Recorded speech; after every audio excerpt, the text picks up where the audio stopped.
Students, last time हमारे इस chapter में टॉपिक हुआ था, हमने पढ़ा था सोप इंडस्ट्री, जिसको कहते हैं सपोनिफिकेशन। सोप किस तरह बनता है वो सारा प्रोसेस हमने देख लिया था। अच्छा, चैप्टर रिड्यूस होने के बाद जो सिलेबस रिड्यूस हुआ है, तो उसके बाद इस चैप्टर में दो ही टॉपिक थे, एक तो सोप इंडस्ट्री और दूसरी हमारे पास है फार्मास्यूटिकल इंडस्ट्री। आम अल्फाजों में इसको कहते हैं फार्मा। ठीक है, क्या कहते हैं? फार्मा। ये वो इंडस्ट्री होती है जो हमें मेडिसिन बनाकर दे रही होती है। क्या बनाकर दे रही होती है? मेडिसिन। और मेडिसिन के लिए एक और वर्ड भी यूज करते हैं, इनको कहते हैं ड्रग्स। ठीक है, जो फार्मास्यूटिकल इंडस्ट्रीज होती हैं ये क्या करते हैं? अब फर्ज करो हमारे माशरे में हमारे पास कोई न्यू डिजीज आ गई, तो ये पहले उस पर रिसर्च करते हैं। रिसर्च करके ये उसके लिए मेडिसिन बनाते हैं। ये पहले क्या करते हैं? ऐसी इंडस्ट्री है जो पहले क्या करते हैं? डेवलप करते हैं। अब हमारे पास कोई अभी डिजीज आई और उसकी मेडिसिन नहीं है हमारे पास, तो ये इंडस्ट्री पहले क्या करती है? उसके लिए मेडिसिन को डेवलप करती है। अब लेट सपोज, अब जैसे न्यू बीमारी वहां पर कौन सी आई है? वैसे तो बहुत सारी है, जैसे वैक्सीन के एग्जांपल लेते हैं, हमारे पास अभी एक वायरस आया था, ठीक है, जो कोविड-19। अब जैसे कोविड-19 आया तो इस इंडस्ट्री ने क्या किया? इसने डेवलप करना स्टार्ट कर दी। क्या चीज? वैक्सीन। तो ये पहले क्या करते हैं? पहले डेवलप करते हैं, वैक्सीन भी डेवलप करते हैं, मेडिसिन भी डेवलप करते हैं, इंजेक्शन वगैरह जो कुछ भी होता है पहले ये उसको बनाते हैं। उसके बारे में अच्छा पता है, जितनी भी मेडिसिन होती है उसका फॉर्मूला होता है हर बीमारी, जैसे बुखार के लिए पेनाडोल, पैरासीटामोल होती है। इसी तरह जो न्यू बीमारी आई है उस पर कौन सा फार्मूला अप्लाई होगा वो यहाँ पर होता है। अब ये फार्मूला इस वायरस को जाके मारेगा, ये फार्मूला इस वायरस को जाके मारेगा, ये इस पहले वाले स्टेप में सब कुछ सेलेक्ट हो जाता है। तो इंडस्ट्री क्या करती है? पहले डेवलप करती है, पहले उसको बनाती है, फिर क्या करती है? मैन्युफैक्चर करती है। मैन्युफैक्चर का मतलब रेडी करती है। अब इन्होंने सेट कर लिया कि इस बीमारी को इस मेडिसिन से मारना है, तो अब इस मेडिसिन को मैन्युफैक्चर करना स्टार्ट कर देते हैं। मैन्युफैक्चर हो जाती है, फिर उसको क्या करते हैं? डिस्ट्रीब्यूट करते हैं। डिस्ट्रीब्यूट कहां पर करते हैं? हॉस्पिटल्स में करते हैं और मेडिकल स्टोर्स में करते हैं। हॉस्पिटल्स एंड मेडिकल स्टोर्स होते हैं। मेडिकल स्टोर्स को एक और वर्ड भी यूज करते हैं, इसको हम कहते हैं फार्मेसी। ठीक है, और वो पर्सन जो इसके बारे में स्टडी करता है उस कोर्स को हम कहते हैं डी फार्मेसी या फार्म डी कहते हैं। ठीक है, तो वो पर्सन जो फार्मेसी के बारे में पढ़ता है उसने किया होता है फार्म डी। वो पर्सन जो फार्मेसी के बारे में पढ़ता है उसने डी फार्म किया होता है। तो जो फार्मास्यूटिकल्स हैं ये ऐसी इंडस्ट्रीज है जो पहले डेवलप करती हैं। डेवलप मतलब पहले वो चीज है नहीं हमारे पास, पहले उसको बनाती हैं, जब रेडी हो जाती है फिर उसकी मैन्युफैक्चरिंग करती है लार्ज स्केल पर कि बहुत सारी मेडिसिन बनाओ, बन गई, फिर उसको डिस्ट्रीब्यूट करती है, मेडिकल स्टोर्स में, हॉस्पिटल्स में, सब जगह पहुंच जाती है। तो इस तरह से इनका पूरा हमारे पास रोल मॉडल होता है। ठीक है, अब हम देखते हैं इसकी इंपॉर्टेंस। जो हमारे पास फार्मास्यूटिकल इंडस्ट्री है इसकी इंपॉर्टेंस क्या है? सबसे पहले क्या है? Increase life expectancy. लाइफ की जो एक्सपेक्टेंसी है ना फार्मास्यूटिकल के बाद वो इंक्रीज हो गई है। अब फर्ज करो जब ये मेडिसिन वगैरह नहीं होती थी तो जिसको हल्का सा बुखार भी होता था कुछ टाइम के बाद वो इंतकाल कर जाता होगा, तो उसकी लाइफ एक्सपेक्टेंसी क्या थी? बहुत कम थी। जैसे हमारे पास फार्मास्यूटिकल इंडस्ट्री आई, अब हमें बड़े से बड़ा इन्फेक्शन भी हो जाए, एंटीबायोटिक हम खाते हैं, हमारी लाइफ बच जाती है। आज से पहले के दौर में किसी को जब शुगर होता था तब तो मेडिसिन तो नहीं थी, उनको तो पता भी नहीं था कि क्या हो गया, तो वो वजह से उनकी लाइफ जो थी वो पहले ही खत्म हुई, पहले ही मर जाते थे। लेकिन जब ये इंडस्ट्री आई तो उनकी लाइफ जो है वो ज्यादा इंक्रीज हो गई। एक रिसर्च में पता किया 2000 से लेकर 2009 तक 73% लाइफ जो है वो इंक्रीज हुई बंदों की। ठीक है, पहले जैसे इंतकाल हो जाता था पहले, लेकिन अब इसके बाद 73% वो इंक्रीज हो गया। इसके बाद हमारे पास क्या है? Elimination of disease. जब कोई नई डिजीज आती है ना तो वो बहुत नुकसान पहुंचाती है। जो फार्मास्यूटिकल ऐसी मेडिसिन बना देती हैं कि उस बीमारी का हम जड़ से खात्मा कर देते हैं। जैसे स्टार्टिंग में हमारे पास वायरस आया था स्मॉल पॉक्स के नाम, इसमें ना पूरी स्किन पे पॉक्स निकल के आते थे और उस वक्त तो पता भी नहीं था कि ये है क्या। लेकिन जैसी फार्मास्यूटिकल इंडस्ट्री आई तो हमने इसको एलिमिनेट ही कर दिया।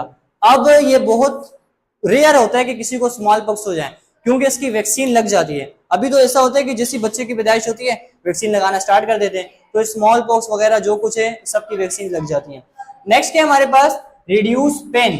अच्छा, पेन जो हमारी बॉडी में होता है ना इसका डायरेक्ट लिंक क्या है? हमारी मेंटल हेल्थ से। हमारी बॉडी में पेन हो रहा हो तो हमारी मेंटली एंजाइटी हो जाती है कि पेन हो रहा है, ना मैं उठ के काम कर सकता हूँ ना कुछ कर सकता हूँ। तो पेन का डायरेक्टली लिंक हमारी मेंटल हेल्थ से। तो मेंटल हेल्थ के इश्यूज हो जाते हैं अगर हमारी बॉडी में पेन हो। ज्यादातर आजकल जो आम है जितने भी एजेड पीपल उनके यहाँ पर दर्द होने लग जाता है। यहाँ पर एक फ्लूइड होता है वो फ्लूइड आस्ते आस्ते जब उम्र के साथ साथ वो जब कम हो जाता है तो उनको फिर पेन होने लग जाता है। तो जब पेन होते हैं तो फिर आपने देखा होगा उनकी मेंटली हालत भी खराब होती है। उनसे प्यार से बात करो, गुस्से से बात करते हैं। तो जब पेन रिलीफ वाली मेडिसिन हमारे पास आ गई तो हमने फिर क्या किया, मेंटल इश्यूज हमारे पास जो हैं वो खत्म हो गए। इसके बाद हमारे पास क्या है, वैक्सीन सेफ मनी। अच्छा, वैक्सीन हमें एक ही मरतबा हम यूज करते हैं, इसके बाद वैक्सीन यूज नहीं करनी पड़ती। वैक्सीन होती क्या है पता है? अब ये फर्ज करो हमारी बॉडी है, बाहर से ये फर्ज करो कोई वायरस आ रहा है, ये वायरस आता है तो हमारी बॉडी की एक आर्मी है जिसको हम कहते हैं व्हाइट ब्लड सेल। क्या कहते हैं? White blood cell. ये उसको पहचानते हैं, पहचानने के बाद इसके लिए एंटीबॉडी बनाते हैं। क्या बनाते हैं? एंटीबॉडी बना के फिर ये एंटीबॉडी इसको मार देती है। अब कुछ वायरस ऐसे होते हैं जो बॉडी में आने के बाद इतने होशियार होते हैं कि व्हाइट ब्लड सेल उनको पहचान नहीं पाते। जब ये उसको पहचानेंगे नहीं तो एंटीबॉडी नहीं बनेगी, उस वक्त तक हमें नुकसान पहुंचा देगा।